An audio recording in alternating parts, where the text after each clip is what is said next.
Peran pelajar, mahasiswa, dan tokoh masyarakat dalam perubahan politik dan ketatanegaraan Indonesia. Peranan mahasiswa di Bumi Nusantara dapat dilihat pasca muncul politik etis.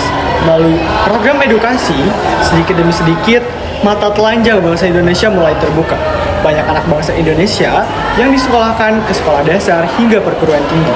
Awal abad 20, eksistensi mahasiswa pribumi kelas sosial terpelajar mengisi peran strategis dalam masyarakat. Mahasiswa terlibat aktif dalam gerakan perubahan. Mahasiswa jadi penggerak utama perubahan sosial politik di tanah air. Aktivitas mahasiswa merambah luas wilayah. Bukan sekedar belajar di perguruan tinggi, mahasiswa Indonesia telah berperan dalam menciptakan perubahan sebelum kemerdekaan Negara Kesatuan Republik Indonesia. Peran mahasiswa terhadap bangsa dan negeri ini bukan hanya duduk di depan meja dan mendengarkan dosen berbicara. Akan tetapi mahasiswa juga mempunyai berbagai perannya dalam melaksanakan perubahan untuk bangsa Indonesia. Peran tersebut adalah satu, sebagai generasi penerus yang melanjutkan dan menyampaikan nilai-nilai kebaikan Anda pada suatu kaum. Yang kedua, sebagai generasi pengganti yang menggantikan kaum yang sudah rusak moral dan perilakunya. Yang ketiga, sebagai generasi pembaharu yang memperbaiki dan memperbaharui kerusakan dan penyimpangan negatif yang ada pada suatu kaum. Peran ini senantiasa terus harus terjaga dan terpatri dalam dada mahasiswa Indonesia, baik yang ada di dalam negeri maupun mahasiswa yang sedang ada belajar di luar negeri. Apabila peran ini bisa dijadikan sebagai sebuah pegangan bagi seluruh mahasiswa Indonesia, perubahan ini tetap akan bisa terus bersemayam dalam diri seluruh mahasiswa Indonesia. Jalan dengan hal tersebut, pelajar atau pemuda adalah kumpulan orang-orang yang memiliki semangat jiwa muda, kreatif, berpikir kritis, dan punya ide yang visioner. Kaum pelajar atau mahasiswa sering disebut sebagai kaum intelektual, muda penerus bangsa, yang mana masa depan negara ada di tangan mereka. Peran mahasiswa dan pemuda sangat penting dalam suatu bangsa, karena generasi muda adalah tongkat suatu bangsa, atau biasa dibilang kalau mahasiswa dan pelajar itu adalah calon-calon penerus bangsa. Calon penerus bangsa itu ya kita yang belajar di sekolah maupun perguruan tinggi. Maka dari itu, kita sebagai generasi muda, kita harus bisa mempersiapkan diri kita masing-masing agar kita bisa berkarya dan berkontribusi dalam pencapaian bangsa kita. Selain generasi muda, generasi yang telah melewati masa muda juga wajib turut membantu dan mengarahkan para pemuda ini agar bisa menjadi penerus bangsa yang tidak hanya berkualitas, namun generasi yang jujur dan pantang menyerah dalam menghadapi masalah-masalah politik, masalah-masalah ekonomi, masalah-masalah sosial, dan masalah-masalah budaya. Kita harus mengingat jasa para pahlawan kita yang telah mempertahankan kemerdekaan dan pertahanan negara ini hingga detik ini. Memang zaman ini lebih sulit untuk mempertahankan semua perubahan yang ada. Namun kita sebagai penerus bangsa harus terus berusaha agar kita bisa mengikuti perkembangan politik dan perubahan kenegaraan Indonesia. Masyarakat adalah orang-orang yang memiliki pengaruh dan ada yang bersifat formal dan informal. Tokoh masyarakat yang bersifat formal adalah orang-orang yang diangkat dan dipilih oleh lembaga negara dan bersifat struktural seperti camat, lurah. Ada suatu kutipan mengatakan, tokoh-tokoh masyarakat kami pandang sebagai ujung tombak dalam memberikan edukasi tentang pendidikan politik. Bagaimana bersama-sama Pak Kot dan Bapak Ibu untuk bisa mengedukasi kepada masyarakat tentang pendidikan politik, kata Sumadi saat kegiatan pendidikan politik bagi tokoh masyarakat di Balai Kota Yogyakarta. Orde Baru, sering kali disingkat Orba, adalah sebutan bagi masa pemerintahan Presiden Jenderal Soeharto di Indonesia. Orde Baru menggantikan Orde Lama yang merujuk kepada era pemerintahan Soekarno. Lahirnya Orde Baru diawali dengan dikeluarkannya Surat Perintah 11 Maret 1966. Orde Baru berlangsung dari tahun 1966 hingga 1998. Dalam jangka waktu tersebut, ekonomi Indonesia berkembang pesat, meskipun hal ini terjadi bersamaan dengan praktik korupsi yang merajalela dan pengekangan kebebasan berpendapat. Sosial ekonomi adalah kedudukan atau posisi seorang dalam kelompok masyarakat yang ditentukan oleh jenis aktivitas ekonomi, pendidikan, serta pendapatan. Dalam pembahasannya, sosial dan ekonomi sering menjadi objek pembahasan yang berbeda. Dah.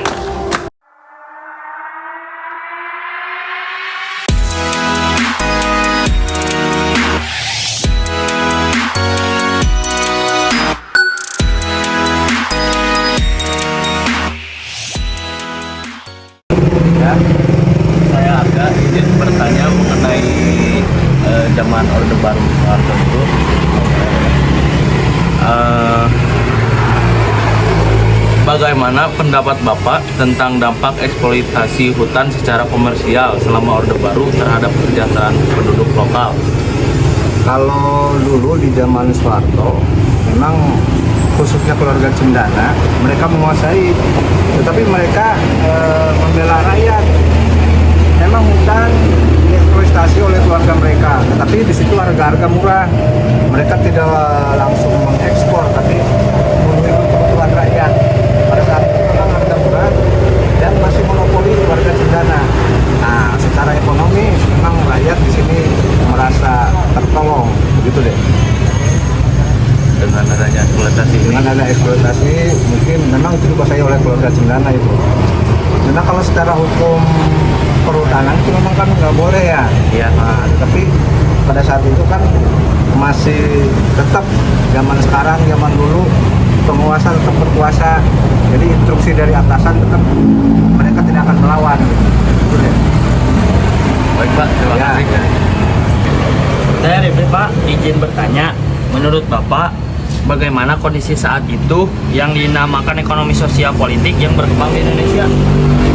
Pada zaman Soeharto, Orde Baru itu ya ada namanya swasembada pangan.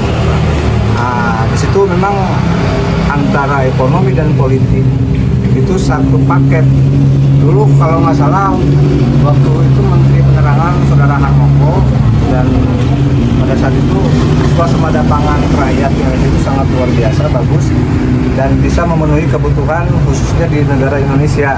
Jadi pada saat itu ekonomi di kita bagus, makanya kenapa Bapak Soeharto disebut Bapak Pembangunan, karena beliau itu mau ke desa-desa untuk melihat situasi dan kondisi para petani, gitu deh.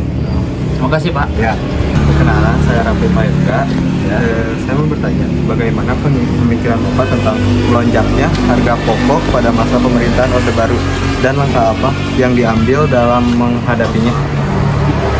Pada waktu zaman Soeharto dulu, waktu kurs dolar 2.500 melonjak itu karena ada gejolak ekonomi, karena mungkin khususnya para mahasiswa pada waktu itu sudah bukan jenuh ya, mereka tidak memahami apa artinya keterbukaan, apa artinya Soeharto itu kemiliterannya dipakai. Makanya di situ berontak para mahasiswa, dan mungkin pada saat itu dunia melihat kan gejolak di Indonesia, khususnya di bidang politik ekonomi sangat rusuh, dan disitulah mulai inflasi naik, khususnya dolar dari 2.500 naik ke 5.000 sampai 4.000. Otomatis pada saat itu khusus untuk bahan-bahan yang menggunakan ekspor dari luar negeri itu mereka tidak sanggup karena harga dolarnya melonjak naik, dan pada saat itu ekonomi Indonesia dalam keadaan tidak stabil, kacau. Terima kasih Bapak. Ya. Sebelumnya izin bertanya Bapak. Saya Restu Juliana dari SMA Negeri 1 Cikembar. Adapun tujuan kami ke sini adalah untuk berwawancara untuk memenuhi salah satu tugas sejarah Indonesia tentang masa Orde Baru mengenai terkait limitasi materi sosial dan ekonomi. Adapun pertanyaan saya, bagaimana pendapat Bapak? Karena pada saat masa pemerintahan Soeharto ada suatu gerakan dari pihak mahasiswa yang menyebabkan mundurnya atau lengsernya Bapak Soeharto menjadi presiden dan digantikan oleh presiden selanjutnya. Oke, saya akan memberikan keterangan ya, sekalipun tidak maksimal keterangannya, akurat dan tidaknya, ini kan sesuai dengan fakta. Yang pertama ada kaitan juga dengan ke segi politik. Nah, masa kepemimpinan Soeharto kan itu masa yang era yang sangat panjang. Betul. Kurang lebih menjabat beliau 35 tahun. Ya. Nah, dengan masa berkepanjangan ya, yang pada akhirnya secara politik mereka banyak mendirikan organisasi dan partai politik. Tujuannya untuk supaya Pak Harto ini mundur sebelum habis masa jabatan. Nah, kalau misalkan kita lihat perkembangan ekonomi, perkembangan politik, perkembangan keamanan sosial budaya itu di zaman era Soeharto. Nah, ini dengan beralihnya masa Orde Baru ke masa reformasi gitu kan, ada semacam krisis moneter. Nah, dengan krisis moneter ini masyarakat merasa kesulitan secara ekonomi dan faktor keamanan pun tidak ada yang menjamin untuk masyarakat. Seiring dengan berjalannya waktu, maka dengan pergantian kepemimpinan dari masa Orde Baru ke masa reformasi dan sekarang ke masa perubahan dan lain sebagainya, akhirnya step by step Indonesia mulai bangkit kembali. Nah, secara politik pun Indonesia mulai membenahi segala struktural yang ada di kepemerintahan. Makanya maksud dan tujuan era reformasi ini sebetulnya ingin memberikan kesejahteraan kepada masyarakat.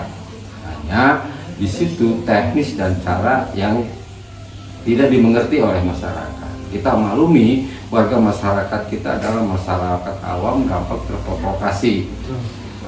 Nah, mudah-mudahan dengan era sekarang, baik itu pembangunan, ekonomi, keamanan, politik, masyarakat bisa menerima dan posisi aman dan nyaman. Mungkin itu aja. Bapak sangat dipahami oleh saya, namun jika saya bertanya kembali, apakah Bapak setuju terkait gerakan yang dilakukan oleh pihak mahasiswa untuk memundurkan Bapak Suharto tersebut pada saat itu?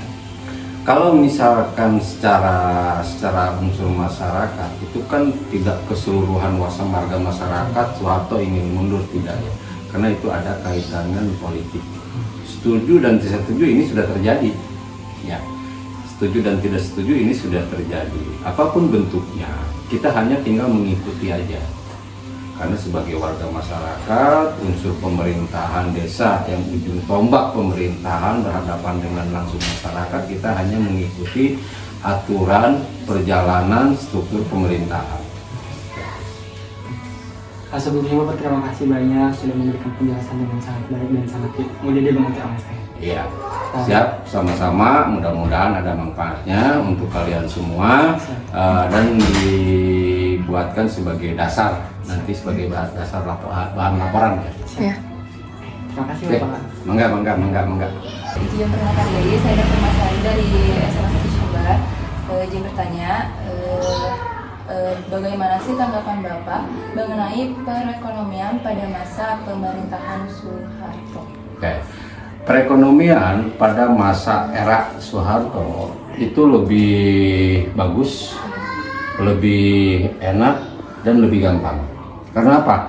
Pada masa Soeharto, lapangan pekerjaan banyak, harga jual beli seimbang, nilai rupiah pun kita ada di atas. Jadi masyarakat merasa sejahtera di era kepemimpinan Soeharto. Dari segi keamanan pun mau kemana-mana tidak ada masalah. Mau cari pekerjaan dimanapun itu tidak sulit gitu, dibanding dengan masa-masa saat ini. Karena apa? Dengan perkembangannya zaman, dengan peralihannya perjalanan pemerintahan, ya masing-masing ingin mempunyai perkembangan, ya ingin mempunyai nama baik, ingin mempunyai bendera masing-masing untuk memimpin Indonesia. Hanya kalau misalkan tanggapan saya secara pemerintahan pada era Soeharto itu lebih gampang, lebih sejahtera, dan lebih mudah. Apalagi? Enggak. Saya Siti Nurina Najara izin bertanya, bagaimana pendapat Bapak selaku pemerintah pada masa Orde Baru terhadap masalah-masalah yang disoroti oleh mahasiswa Indonesia? Kalau segala bentuk permasalahan yang disoroti oleh mahasiswa, masyarakat tidak pernah menilai sampai sejauh itu. Masyarakat cukup menikmati harga daya beli murah, sandang pangan juga gampang, mencari pekerjaan juga gampang.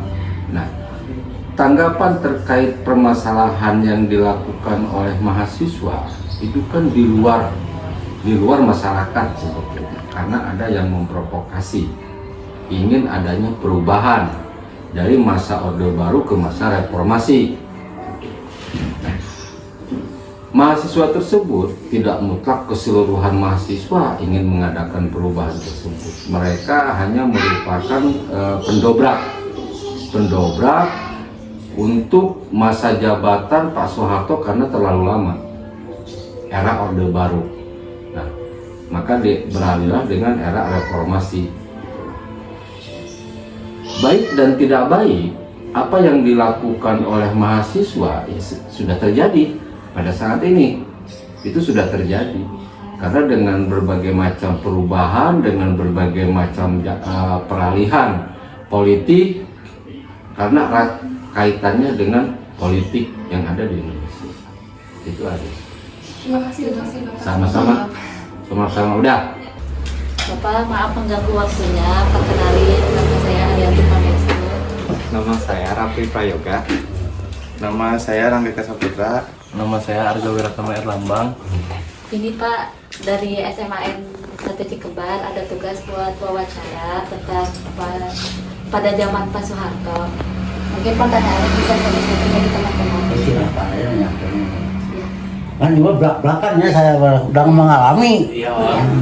Bagi berpolitik mah tadi tekan memang, bagi petani juga bagi masyarakat kecil mah memang subur harita. Masa ekonomi jauh bedanya lah.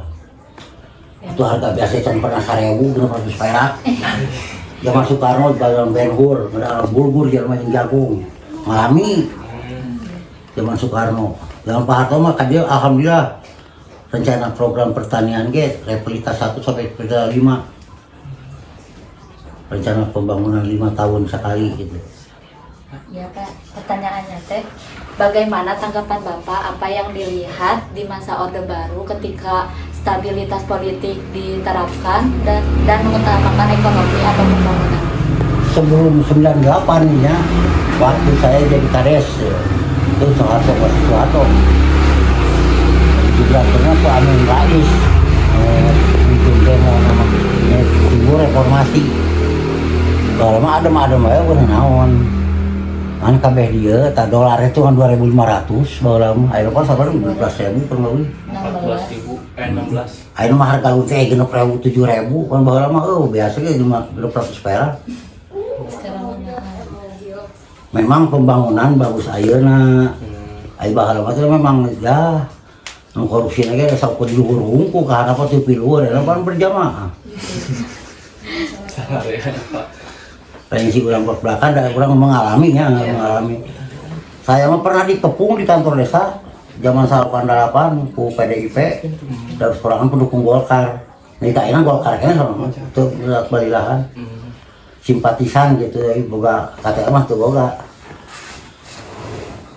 Pernah dikepung saya di desa waktu sobat truk meureun hareupeun kantor desa teh awas masuk anjing Soeharto sebutan kita digantung teh lupa. Di urang mah itu warau.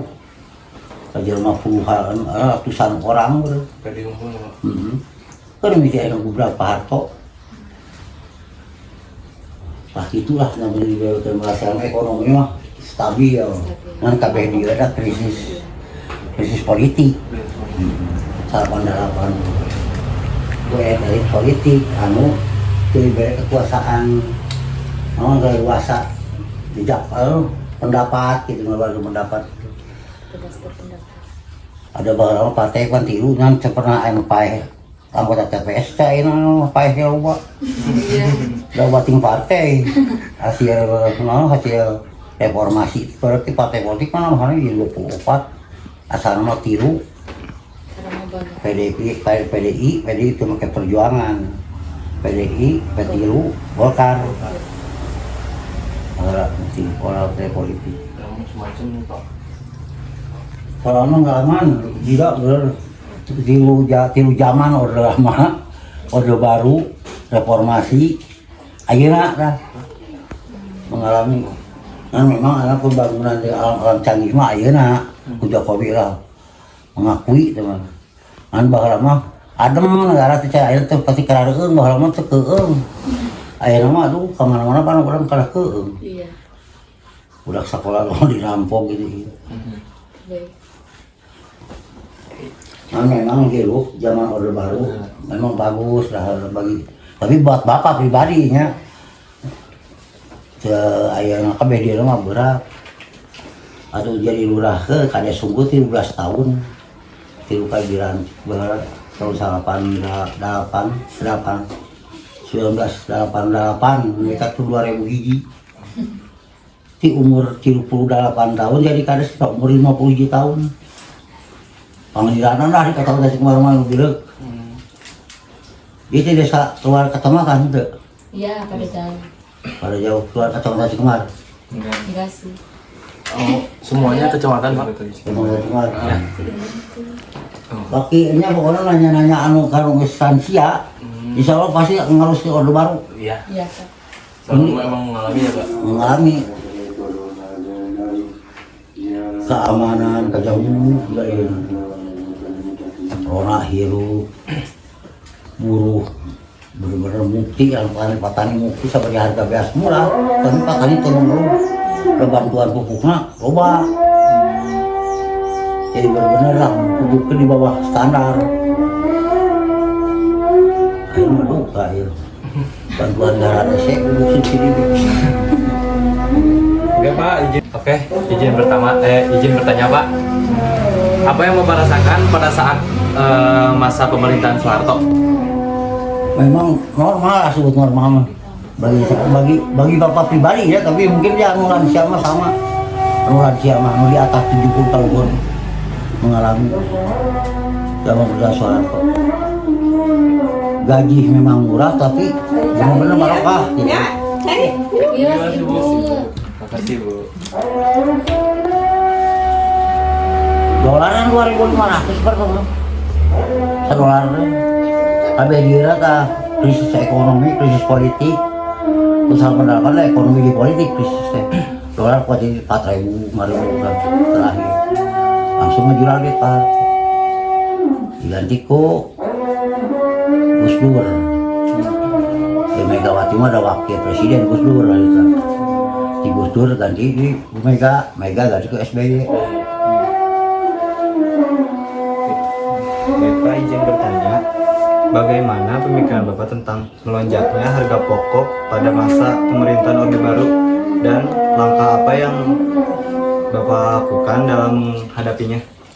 Waktu Orde Baru mana nu mahal nu mahal pupuk Orde Baru pupuk pare murah tapi rakyat petani itu mengeluh bayar mah standar harga pare kan sekian 10.000 nya ke garing kering tapi eueuhan kalkulasikan jeung urang ekonomi mah usaha teh seimbang gaji biaya produksi gede tenaga kerja paling lebih mahal kaduana memang pupuk susah nama alam ayeuna mah memang aya subsidi tapi lebih hari entong aya daripada di entot-entot mah.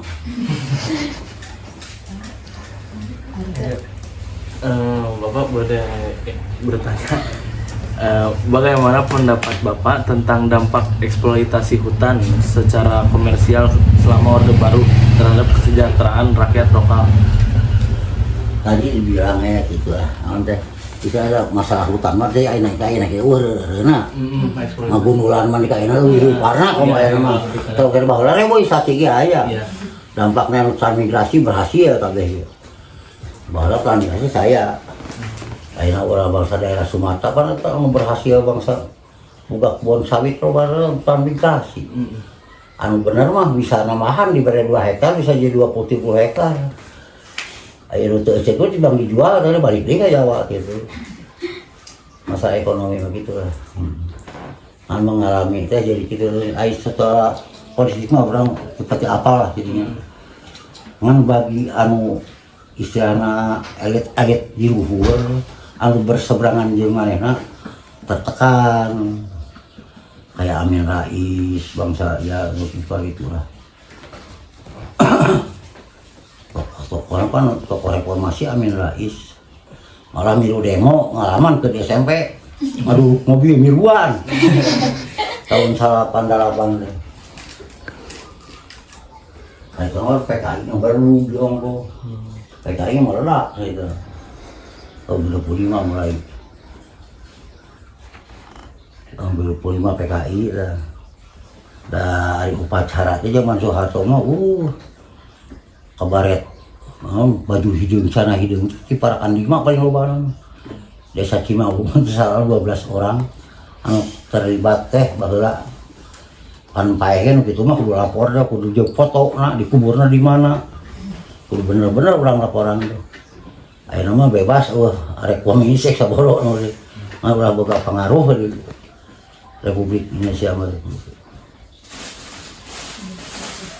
masalah keamanan kayak gitu lah. Jadi bangsa kirim beri jarang.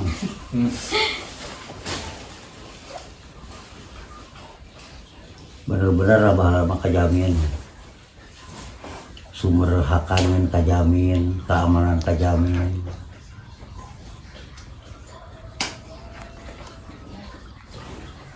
Mungkin sekian. Terima kasih Bapak. Maaf Bapak ngerepotin ini ngeganggu waktunya. Terima kasih Pak. Yang ini koordinasikan secara Orde Baru yang dipimpin oleh Soeharto merupakan sejarah buruk dalam pemerintahan Indonesia pasca kemerdekaan. Praktik-praktik curang yang dilakukan pemerintah untuk memperkaya diri sendiri dan kerabat terdekat membuat masyarakat gerah, ditambah lagi lambannya pemerintah dalam menangani krisis moneter yang semakin membuat rakyat semakin tercekik. Mahasiswa sebagai kaum intelektual menuntut Soeharto turun dari kursi pemerintahan setelah 32 tahun memimpin Indonesia. Berbagai aksi unjuk rasa dilakukan hampir seluruh kota besar di Indonesia tidak terkecuali Jambi. Aksi yang dilakukan mahasiswa Jambi terbilang masih cukup stabil tanpa adanya tindak anarkis seperti di kota-kota besar lainnya. Namun, puncak dari unjuk rasa yang dilakukan oleh mahasiswa di Indonesia adalah kematian empati mahasiswa Trisakti yang ditembak oleh aparat keamanan saat melakukan unjuk rasa. Tuntutan-tuntutan yang disampaikannya, mahasiswa serta semakin memanasnya aksi unjuk rasa yang terjadi di kota-kota besar memaksa Soeharto lengser dari jabatannya pada tanggal 21 Mei tahun 1998 yang kemudian digantikan oleh wakilnya pada saat itu yaitu B.J. Habibie. Dari uraian yang dituliskan pada bab sebelumnya, perjuangan mahasiswa dalam menuntut reformasi tidak sia-sia. Berbagai tindakan kekerasan yang diterima mahasiswa dari oknum aparat terbayar dengan turunnya Soeharto pada 21 Mei tahun 1998. Kebebasan berpendapat dan melakukan perkumpulan tidak lagi diawasi dan dihadapi dengan rasa takut. Mahasiswa Jambi bebas menyuarakan pendapat baik melalui forum atau unjuk rasa. Selain itu, Jambi hasil dari perjuangan reformasi terciptanya demokrasi hingga pemberantasan KKN. Juga terciptanya undang-undang untuk melakukan otonomi daerah seluas-luasnya di Jambi.